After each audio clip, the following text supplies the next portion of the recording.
আসসালামু আলাইকুম রহমতুল্লাহি ওবরকাতুহু। সম্মানিত দর্শক, বিএনপির চেয়ারম্যান জনাব তারেক রহমান সম্ভবত তাকে নিয়ে একটা বিরাট ঝামেলা তৈরি হতে যাচ্ছে আগামী দিনগুলোতে। আপনারা সবাই জানেন যে ১১টার সময় জনাব তারেক রহমান সাহেব সেনা হেফাজতে ছিলেন। ওই সময়টিতে তাকে বেদম প্রহার করা হয়। কিছু কিছু ভিডিও ফুটেজ এবং কিছু কিছু অডিও রেকর্ড, তার সঙ্গে সঙ্গে স্টিল ছবি, তার মাধ্যমে আমরা যেটা দেখেছি সেটি হলো ১১টার সময় তাকে নির্যাতনের নামে বা নির্যাতন করার জন্যে তার ২ হাত ফ্যানের সঙ্গে টানানো অবস্থায় আছে এবং ওই অবস্থায় তাকে বেধড়ক পেটানো হয়েছে। এরকম একটা ছবি ইন্টারনেটে ভেসে বেড়াচ্ছে। এবারে আমরা যেটা শুনেছি যে তাকে ওই সময়টিতে এমনভাবে পিটানো হয়েছে, সেই পিটুনিতে তার মেরুদণ্ড ভেঙে গিয়েছিল, তার কোমর ভেঙে গিয়েছিল। মেরুদণ্ডের ২ টো অংশ, একটা হলো পিঠ। তো পিঠে সেই বেদনাটি তিনি এখন অনুভব করেন বলে সাম্প্রতিক সময়ে তার একটি বক্তব্যে তিনি সেটা বলেছেন। আর অন্যদিকে তার কোমরের যে বেদনা, সেই বেদনাটা কোন পর্যায়ে আছে তিনি হয়তো সেটা বলেননি। কিন্তু যারা তাকে আক্রমণ করেছিল তাদের একটা ইচ্ছা ছিল বা অভিলাষ ছিল যে জনাব তারেক রহমান সাহেব যেন জীবনের কখনো কোমর সোজা করে দাঁড়াতে না পারেন, সোজা হয়ে হাঁটতে না পারেন এবং জিন্দেগি ভর তিনি যেন এই যে তাকে মারা হয়েছে এই কথা তিনি স্মরণ করেন। ১১টার সময়টিতে যারা তাকে নির্যাতন করেছিল তারা ধারণা করেছিল তিনি হয়তো বাঁচবেন না, তিনি রাজনীতিতে ফিরবেন না, তার কোনো ভবিষ্যৎ নেই এবং তাকে সারাটা জীবন কারা প্রকোষ্ঠে কাটাতে হবে। ১১টার যারা কুশীলব তারা বিএনপিকে এমনভাবে আক্রমণ করেছিল, সাঁড়াশি আক্রমণ করেছিল যে তারেক রহমান বিরোধী, হাওয়া ভবন বিরোধী যে গ্রুপটি রয়েছে, সংক্ষুব্ধ গ্রুপটি, তাদেরকে সংস্কারবাদী নাম দিয়ে রাজনীতির পাদপীঠে আনার জন্য তারা সর্বোচ্চ বিনিয়োগ করেছিল। এবং এই কর্মকাণ্ড যখন চলছিল তখন সেনা কর্মকর্তা, পুলিশ কর্মকর্তা এবং যারা সংস্কারবাদী রাজনীতির সঙ্গে জড়িত ছিল তারা প্রথম কয়েকটি মাস এতটা চেয়ার্সের মধ্যে ছিলেন যে no Khaleda, no Hasina, no Tarique, nothing. তারা নতুন একটা সাম্রাজ্য গড়বে, নতুন একটা বন্দোবস্ত তৈরি করবে এবং এখন যে সকল কথাবার্তা হচ্ছিল, মানে এখন যে সকল কথাবার্তা মোটামুটি নির্বাচনের সময় ধামাচাপা পড়ে গেছে, বাট ৪-৫ মাস ধরে যে সকল সংস্কারের কথা, নতুন বন্দোবস্তের কথা শোনা যাচ্ছিল, এগুলোর যে অঙ্কুরোদ্গম, অঙ্কুরোদ্গম যেটা অঙ্কুর যেটা মানে বীজের ভেতর থেকে যেটা চারা গজায়, তো সেটা হয়েছিল সেই ১১টার সময়। ১১টার যারা কুশীলব তারা মনের আনন্দে বেগম খালেদা জিয়ার বাড়িতে তাণ্ডব চালিয়েছেন, তারা মনের আনন্দে তারেক রহমানকে মারধর করেছেন, কোকোকেও মারধর করা হয়েছে, বেদম মারধর করা হয়েছে। বলা হয়ে থাকে যে কোকোর যেহেতু শরীর ভালো ছিল না, রোগাক্রান্ত ছিলেন, ফলে তিনি সেই মারধরের পর আর সুস্থ হয়ে বাঁচতে পারেননি, তিনি মারা গিয়েছিলেন। কিন্তু তারেক রহমান সাহেব তুলনামূলকভাবে সুস্থ থাকার কারণে তিনি আজকের এই অবস্থানে দাঁড়িয়ে আছেন। এখন এই যে তারেক রহমানের যে অসুস্থ হওয়া, তার মারধর খাওয়া ইত্যাদি নিয়ে এখন ৩টি পক্ষ কাজ করছে। একটি পক্ষ তারা বলার চেষ্টা করছেন যে তারেক রহমান সাহেবকে যে মারধর করা হয়েছে, উচিত কর্ম করা হয়েছে, বিনা কারণে কি মারধর করা হয় নাকি? অন্যায় করেছেন, বদমাইশি করেছেন, এজন্য মিলিটারি মারেছে। মিলিটারি কি এমনি এমনি কাউকে মারে নাকি? এবং এই ধরনের বক্তব্য প্রথম চরমোনাই পীর সাহেব দিয়েছেন। আর যাদের সাহস নেই বা প্ল্যাটফর্ম নেই তারা কিন্তু মনে মনে এই কথাই বলছেন যে ভালো কাজ করেছে, এরকম লোকদেরকে মারধর করা উচিত।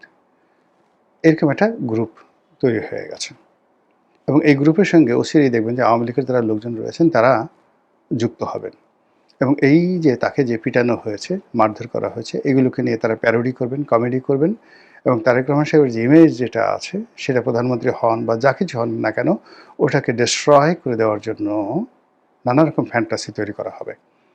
পিনাকি আছে, পিনাকির সাথে যারা অন্যান্য যে সমস্ত লোকজন আছে তারা এটাকে নিয়ে স্যাটায়ার করবেন এবং এটার পক্ষে যুক্তি দাঁড় করাবেন যে কেন কি কারণে সেদিন মিলিটারিরা তাকে মেরেছিল। এটা একটা পক্ষ। দ্বিতীয় যে পক্ষটি, সেই পক্ষটি হলো বিএনপির তারেক রহমান সাহেবের আপনজন। তারা এই বিষয়টিকে গোপন না রেখে বরং এই জিনিসটিকে সহানুভূতি লাভের একটা উসিলা হিসেবে সামনে নিয়ে আসবে এবং এটা নিয়ে গল্প, কবিতা, উপন্যাস রচনা করে কেন তারেক রহমান সাহেবকে নির্যাতন করা হলো, তার মতো পূত পবিত্র দেশপ্রেমিক দেশনেতা, এত ভালো মানুষ, দেশের চিন্তায় যিনি এটা করেননি ওটা করেননি, দেশের চিন্তায় যিনি তার জীবনকে তছনছ করে দিয়েছেন, যিনি দেশপ্রেমে শেখ হাসিনা, খালেদা জিয়া, বঙ্গবন্ধু কিংবা এরশাদ অন্যান্য যারা রাষ্ট্রপ্রধান ছিলেন, সরকার প্রধান ছিলেন, তাদের সবার চাইতে তিনি কয়েক ধাপ এগোনো।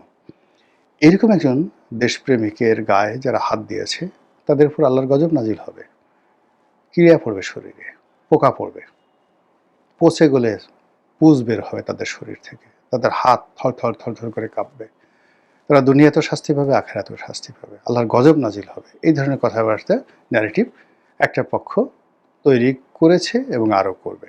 যদি তারেক রহমান সাহেব ক্ষমতায় আসেন তাহলে তার প্রতি জনসমর্থন, সহানুভূতি তৈরি করার জন্য এই ধরনের কথাবার্তা বলবে। আরেকটি গ্রুপ রয়েছেন সেনাবাহিনীর মধ্যে যারা এটা নিয়ে ঘুটু করার চেষ্টা করবেন, চক্রান্ত করার চেষ্টা করবেন, ঘোটার চেষ্টা করবেন, এবং তারই নমুনা আমরা দেখলাম ইকবাল করিম ভূঁইয়া, সাবেক সেনাপ্রধান। তিনি আইসিটিতে অর্থাৎ ইন্টারন্যাশনাল ক্রাইম ট্রাইব্যুনাল সেখানে সাক্ষাৎকার দিয়েছেন। মূলত তার এই সাক্ষাৎকারটি জিয়াউল হাসান, মেজর জেনারেল জিয়াউল হাসানের বিরুদ্ধে। তো মেজর জেনারেল জিয়াউল হাসান কী করে র্যাবেতে অপ্রতিরোধ্য হয়ে গেল এবং র্যাব বাহিনী কিভাবে আপনার খুন, জখম, অত্যাচার, গুম করত, এটা সাক্ষ্য দেওয়ার জন্য তিনি সেখানে এসেছেন। এটা নিয়ে সেনাবাহিনীর মধ্যে ভীষণ রকম নেতিবাচক প্রতিক্রিয়া হচ্ছে। এবং গত 17 মাসে ইকবাল করিম ভূঁইয়ার যে অ্যাক্টিভিটিস এবং শেখ হাসিনার পতনের ঠিক অল্প কয়েকদিন আগের থেকে তিনি যে নড়াচড়া করছেন, কথাবার্তা বলছেন, এটা নিয়ে সর্বমহলে আলোচনা হচ্ছে এবং বেশিরভাগ 99% আলোচনা হচ্ছে ইকবাল করিম ভূঁইয়ার বিরুদ্ধে। তাকে বলা হয় 2014 সনে বিনা ভোটের কারিগর। 2014 সনের যে ভোটটা হয়েছে বিনা ভোটের কারিগর। এখন এই কারণে তিনি কি ভীত সন্ত্রস্ত? এবং ক্যান্টনমেন্ট উন্নয়নের নামে, সৌন্দর্য বর্ধনের নামে তিনি দুহাতে যে টাকা পয়সা খরচ করেছেন এবং সেই টাকা নিয়ে ক্যান্টনমেন্টের যে অডিট ডিপার্টমেন্ট সেটি রীতিমতো তাদের সঙ্গে, সেই অডিট ডিপার্টমেন্টের সঙ্গে, পরবর্তী যারা সেনাপ্রধান হয়েছেন তাদের সঙ্গে, ন্যাশনাল অ্যাকাউন্টস কমিটির সাথে ভীষণ রকম মতদ্বৈততা আছে।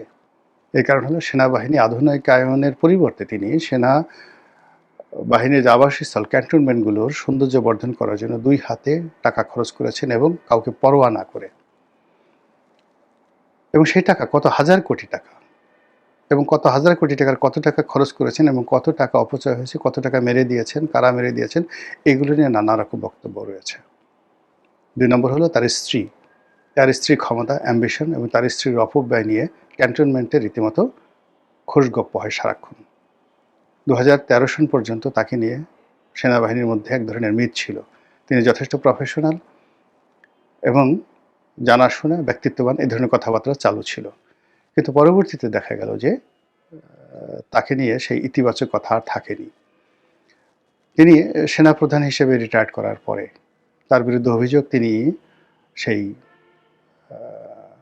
শেখ হাসিনার যে পাওয়ার প্ল্যান্ট সবচেয়ে লাভজনক, এই পাওয়ার প্ল্যান্টের মালিক হয়েছেন। তিনি সেই পাওয়ার প্ল্যান্ট প্রতিষ্ঠা করেছেন কি করেননি ডাজ নট ম্যাটার, কিন্তু তাকে একটি পাওয়ার প্ল্যান্ট শেখ হাসিনা দিয়েছিলেন এবং সেটা বিক্রি করার জন্য তিনি বিভিন্ন ব্যবসায়ীদের কাছে গেছেন। বিক্রি হয়েছে কিনা আমি বলতে পারবো না, কিন্তু তিনি ব্যবসায়ীদের সঙ্গে আলাপ আলোচনা করেছেন এবং এটা নিয়ে নানা রকম গসিপ চালু রয়েছে। তো এই সকল বিষয়ের পরে তিনি হঠাৎ করে শেখ হাসিনা বিরোধী হয়ে পড়েছেন।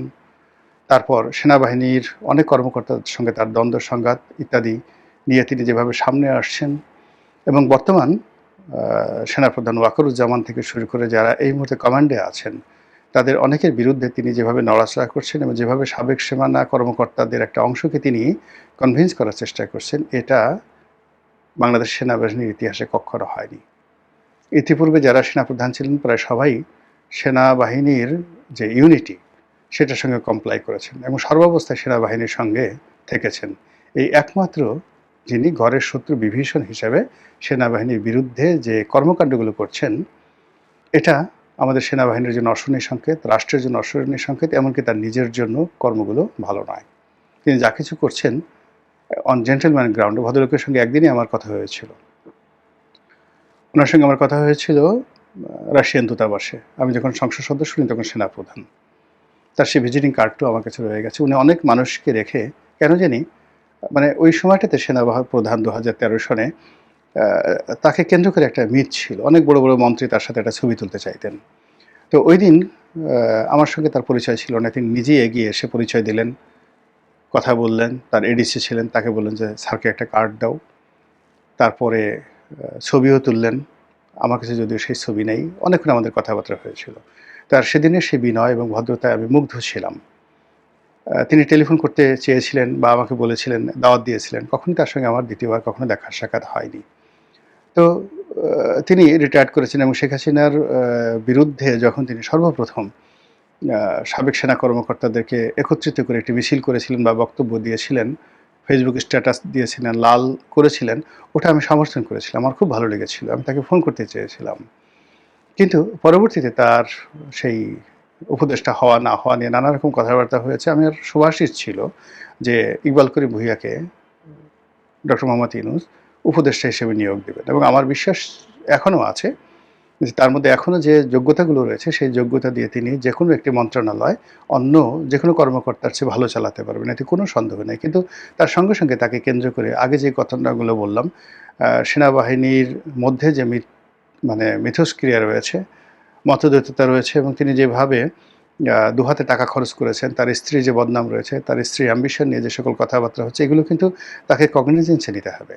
২ নম্বর হলো যে অন্যান্য সেনাপ্রধান সে প্রথম থেকে এ পর্যন্ত যত সেনাপ্রধান যে কাজগুলো কোনোদিন করেননি, তিনি কিন্তু সেই কাজগুলো করছেন এবং আদালতে এসে তিনি তার একজন সহকর্মীর বিরুদ্ধে যে সাক্ষ্য দিচ্ছেন, এটা কিন্তু সেনাবাহিনী কোনো অবস্থাতেই ইন জেনারেল ভালোভাবে গ্রহণ করেননি।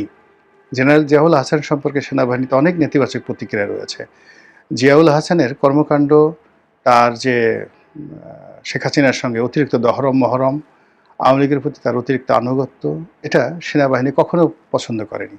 এমনকি ডিজিএফআইও পছন্দ করেনি। তো ওটা ভিন্ন বিষয়।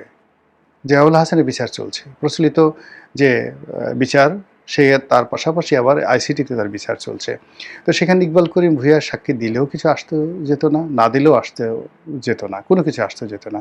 ওটা জিয়াউল হাসানের যে পরিণতি, সেই পরিণতি তাকে ভোগ করতেই হতো বা হবে।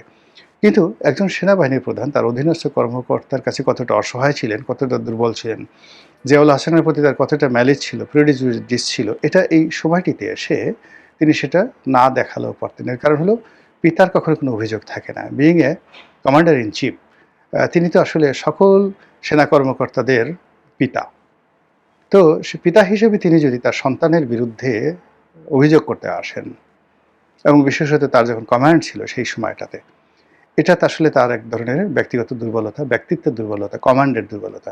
সেনাপ্রধান হিসেবে তিনি রাজনীতির কাছে হার মেনেছিলেন। সেনাপ্রধান হিসেবে তিনি যে নিরাপত্তা উপদেষ্টা ছিলেন, সেই শেখ রেহানার যে তারেক সিদ্দিকী দেবর, তিনি এবং জিয়াউল হাসানের মতো কর্মকর্তা বা আকবরের মতো কর্মকর্তা, জেনারেল আকবর যারা ডিজিএফআইয়ের প্রধান ছিলেন, অন্যান্য যারা ডিজিএফআইয়ের প্রধান ছিলেন, তাদের উপর যে ওনার কোনো কমান্ড ছিল না, এটা আসলে এই সময়টিতে এসে বলাটা কারোর জন্যই সম্মানজনক নয়, নিরাপদ নয়। কিন্তু সেই কাজগুলো তিনি করে যাচ্ছেন এবং সবচেয়ে বড় ব্যাপার হলো তিনি তার এই কর্মে রাজনীতির সম্পৃক্ততা ঘটানোর জন্য তারেক রহমান সাহেবকে জড়িয়ে ফেলেছেন।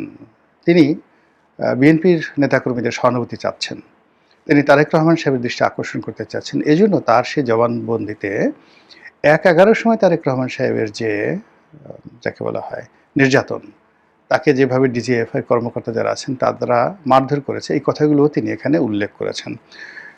ফলে কি হলো, তার উদ্দেশ্য নিয়ে, তার ভবিষ্যৎ গন্তব্য নিয়ে সবাই চিন্তিত। তিনি কি খুব অস্থির? তিনি কি খুব ভয় পাচ্ছেন? তিনি কি খুব কিছু আশা করছেন? নাকি তিনি সেনাবাহিনীর সঙ্গে, ডিজিএফআইয়ের সঙ্গে তারেক রহমান সাহেবের একটা যে সম্পর্ক, এটা নষ্ট করতে চাচ্ছেন? নতুন একটা বিরোধ ঘটাতে চাচ্ছেন। এর কারণ হলো তিনি যতবার এই কথাটি বলবেন, তারেক রহমান সাহেবের বিষয়টি। আমরা সমাজে যেই গল্পগুলো আমরা শুনছি, কাহিনীগুলো শুনছি, ঘটনাগুলো শুনছি, সেগুলো শোনার সঙ্গে সঙ্গে ইকবাল করিম ভূঁইয়ার যে বক্তব্য, সেই বক্তব্য মূলত ডকুমেন্টারি এবং আদালতের সেই বক্তব্য, এবং সেই বক্তব্য নিয়ে যদি আদালত বিষয়টি কগনিজেন্সে নেয় এবং নথিপত্র কাগজপত্র দাবি করে, তাহলে সেনাবাহিনীর সঙ্গে বিএনপির সঙ্গে, ডিজিএফআইয়ের সঙ্গে বিএনপির সঙ্গে যে সম্পর্কটি পার্মানেন্ট খারাপ হয়ে যাবে। অন্যদিকে বিএনপি যারা লোকজন রয়েছেন, তারা যদি ভবিষ্যতে ক্ষমতায় আসেন, তাহলে এটাকে প্রতিহিংসার একটা উপকরণ হিসেবে ব্যবহার করার চেষ্টা করবেন। এবং সঙ্গতি কারণেই বিএনপি জানতে চাইবে কারা কারা সেই কর্মকর্তা ওই সময়টাতে তারেক রহমান সাহেবকে মারধর করেছিলেন। সেই তথ্য দেওয়ার নাম করে যদি তারেক রহমান সাহেবের সঙ্গে ইকবাল করিম ভূঁইয়ার একটি সংযোগ হয়, বিনিময়ে তিনি যদি ভবিষ্যতে স্বরাষ্ট্রমন্ত্রী হন, প্রতিরক্ষা মন্ত্রী হন, কিংবা অন্য কোনো বড় মন্ত্রী হন, আর অন্যদিকে তাকে কেন্দ্র করে যদি সেনাবাহিনীর মধ্যে চাঞ্চল্য তৈরি হয় এবং অনেক সেনা কর্মকর্তাকে গ্রেপ্তার করা হয়, সেক্ষেত্রে বিএনপি ক্ষমতায় থাকতে পারবে না। বিএনপির তারেক রহমান সাহেবের অবস্থা তখন সেই ইমরান খানের মতো হবে, এবং ইমরান খানের পক্ষে যে সকল জেনারেল, ইকবাল করিম ভূঁইয়ার মতো যে সকল জেনারেল পাকিস্তানি ইমরান খানের পক্ষে দাঁড়িয়েছিলেন এবং তাকে প্রলুব্ধ করেছিলেন, তাকে প্রভোগ করেছিলেন এবং বিভিন্ন ঘটনা ঘটিয়েছিলেন, খুঁজে দেখেন এখন ইমরান খান এবং তার পরিবারের পাশে সে সকল জেনারেলদেরকে খুঁজেও পাওয়া যাচ্ছে না। আশা করি এখানে যারা আছেন, জনাব ইকবাল করিম ভূঁইয়া তিনি নিজে এবং বিএনপি যারা কর্তা ব্যক্তি, তারা সংযত হবেন। আসসালামু আলাইকুম রহমতুল্লাহি ওয়া বারাকাতুহু।